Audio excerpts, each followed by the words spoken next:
Nice to meet you. Nice to meet you too. So I just wanted to speak to you about Ryan Jr.'s reading performance.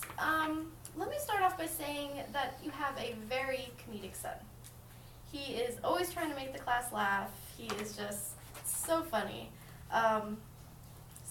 Thank you. He gets that from me. I used to go to clown college.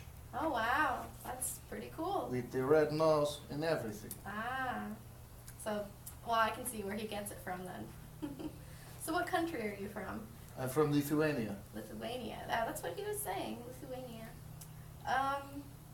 So let me first go into the 5 areas that we are assessing students when it comes to reading. First, we assess them on the phonemic awareness, which is basically like when you say a word, they can pinpoint each word in the letter or the sound that it makes. So he is good at determining letters for words? Well, I'll get to that in a minute. Let me just let you know like each category, and then we'll go into the specifics. So phonemic awareness. Phonemic awareness is the first.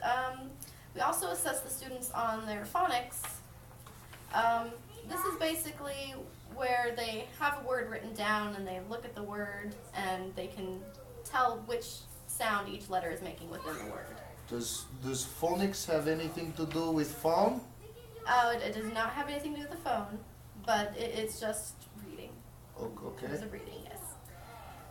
We also assess the students on their fluency, which is basically when you read something and how well you read it, whether you read it smoothly, with expression, that type of thing. What about vocabulary? We also assess students on vocabulary. I'm trying to have huge vocabulary. Exactly, yes. The better the student's vocabulary, the more they know, the better they're actually able to read, because they can comprehend and know the definitions of a lot of different words and meanings. Which brings me to the next assessment, which is comprehension. Comprehension is basically how well the student can understand what they are reading. Okay. So these are the 5 areas that we actually assess the students on. So some areas that your kid is strong in are phonemic awareness. So he's actually really good at listening to a sound or listening to someone speak and being able to figure out which sound is in each letter or each word. In phonics, he's actually doing really well as well.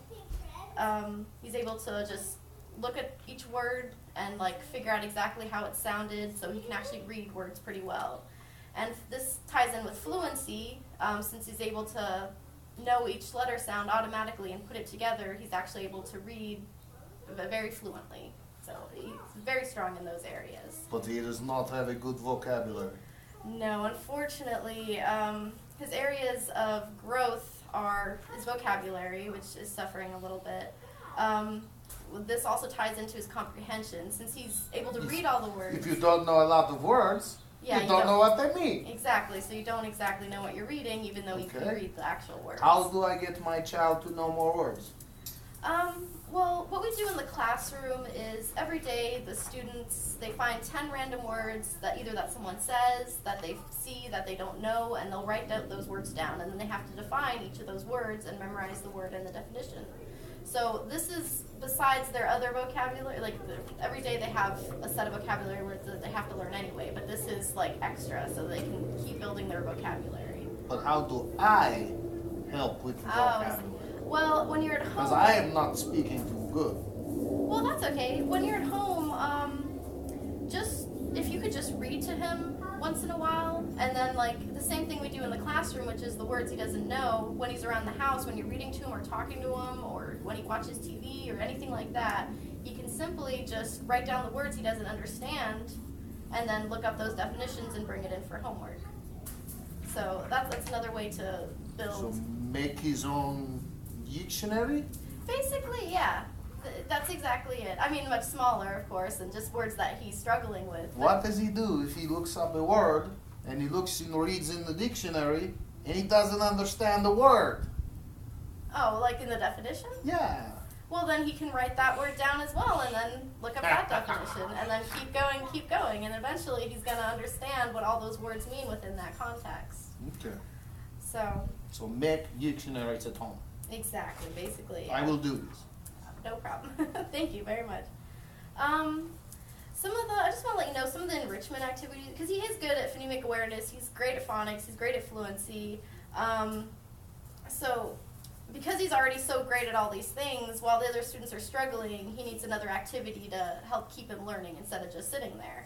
Like with phonemic awareness, we have a game where the kids, they sit in a circle when they're done, or the kids that are done, and they all have a little whiteboard, and then one of the students will write a word down on the whiteboard and hold it up really quick. Then the other students... It's game. It's so he writes word down. He says, "Okay, what sound letter this make for word? Banana." Exactly. And the other kid says B for banana. Basically. So he'll just say a word, and then they'll write down each letter of the word. Or he can write down the actual word, and then they can say, like, the letter. And then each child will get a point, and then that can help build their phonemic awareness and their phonics. And so with fluency, since he's such a great reader, sometimes we'll have the kids sit down as another activity, and then one child will read to like the struggling readers, so that they can still understand and learn more vocab and learn the fluency. And because he's such a fluent reader, the kids don't mind it. They like love to hear him read because he's such a great reader. Good. So those are some of the enrichment activities we do in the classroom. When it comes to areas of growth, we already discussed teaching more vocab at home, the extra vocab that we learn in this classroom. Although he is quite a comedian, I do have to say in the classroom he's kind of a distraction sometimes. I mean, there's a time to be funny, and then there's a time to actually sit there and learn and not comment and make jokes about everything that's going on. So he's being disrespectful. Yes, exactly. Is he hitting the other boys? No, I mean, there's some roughhousing that goes on with every boy, but, I mean, it's basically just him speaking out, and he's gotten a few lunch detentions for it. There's a couple cursing. So he's speaking with a dirty mouth. Exactly, yeah. I will speak to him about this. Yeah. So when I was a little boy, Mama put soap in my mouth. Oh, yeah. Teaching me not to curse. We do the same thing with Ryan Jr. Teach him not to speak. Well, thank you for addressing that at home as well. In the classroom, we basically give it a lunch detention or timeout, depending on the severity of, He curses again. You take him to a sink, you squirt the soap in your hand, and you put in his mouth. Well, I'll leave that to you at home, okay. but I think that should probably do the trick. I think it will fix problem. Probably. Let's see.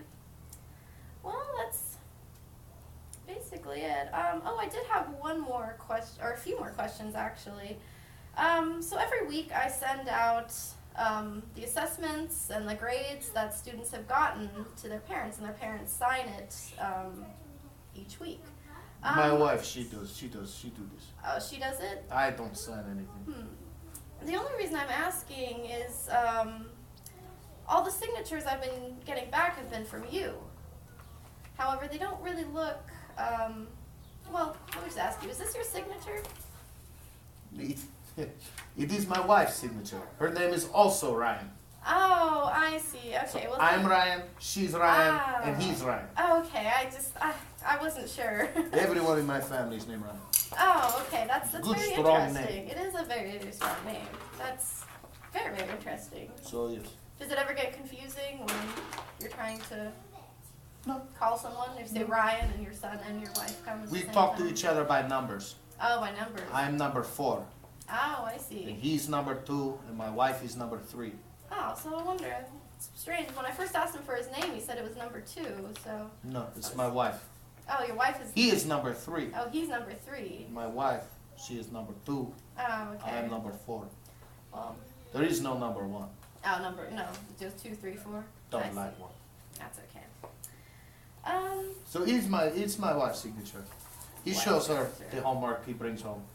I see. Okay, well, I'm glad you guys are actually, or your wife is looking at it and making sure he's doing what he's supposed to be doing. I just want to know, what can I do at home to make him better reader?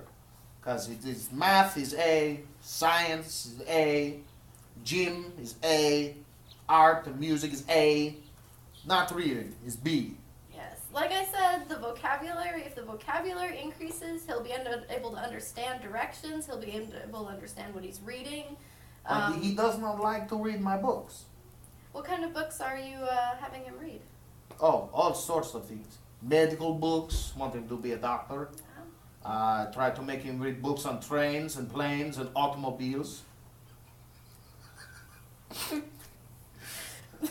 That's very interesting. Sorry.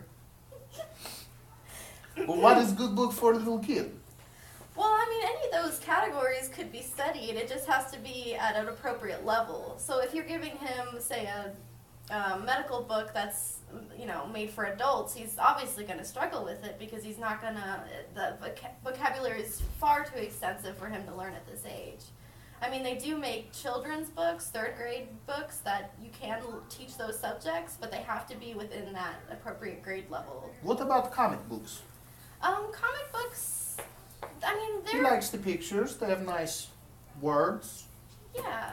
No, comic books would be nice for kind of like a fun reading. So if you really want to build vocabulary, you'd want to do more informational text and more like literature-based text. When he's reading comics. What about Goosebumps? Goosebumps, I think It's would fiction, yes. It's scary, maybe. Yeah, Goosebumps would be. Yeah. Depending on, they might be a little bit too challenging for him at this level. You might want to read a little bit easier. Maybe if I read with him. Well, yeah, that would be Then wonderful. he'll learn the words and he can read without me. Exactly, and then if he needs help clarifying one of the words, then you can be there to guide him and give him the definitions as he goes along so he can remember it even better. I do a good Dracula impression, so I think maybe read some scary books. That would be wonderful. He would have a wonderful time with that. See, it's beautiful. He's gonna love that. It's good. Okay. Absolutely gonna love that. What other concerns you have for my boy? Well, I think we've basically discussed everything. He takes AIMS this year. What is AIMS? Oh, the AIMS, well, actually, yeah, AIMS is actually pretty important. One, make sure he shows up for the AIMS. If he misses it, it's a big hassle. You do not want to miss the AIMS. He goes to school every day. Oh, okay. I'm just giving you like a heads up. He will not miss. Okay, he will be there. If he does not pass the AIMS, he will not pass third grade. I don't believe you.